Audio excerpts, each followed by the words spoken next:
ദശകം 51.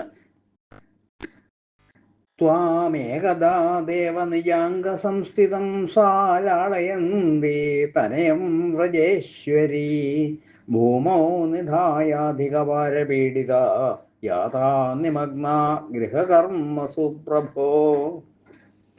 ഹേ പ്രഭോ, ദേവ, ഒരിക്കൽ തൻ്റെ മടിയിലിരിക്കുന്ന പുത്രനായ അങ്ങയെ ലാളിച്ചുകൊണ്ടിരിക്കുന്ന ആ യശോദ അധികമായ ഭാരം കാരണം വിഷമം തോന്നുകയാൽ നിലത്ത് വെച്ചിട്ട് അവിടെ നിന്ന് പോയി വീട്ടു ജോലികളിൽ മുഴുകി.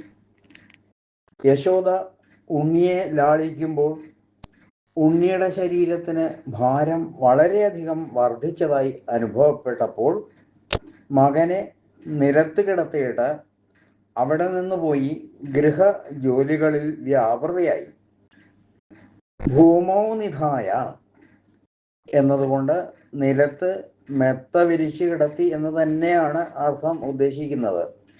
ഭാരം അനുഭവപ്പെട്ടപ്പോൾ ഭയന്നുപോയ യശോദ ആപത്തിൽ നിന്ന് മോചിപ്പിക്കാൻ ഭഗവാനോട് പ്രാർത്ഥിക്കുന്നുമുണ്ട്.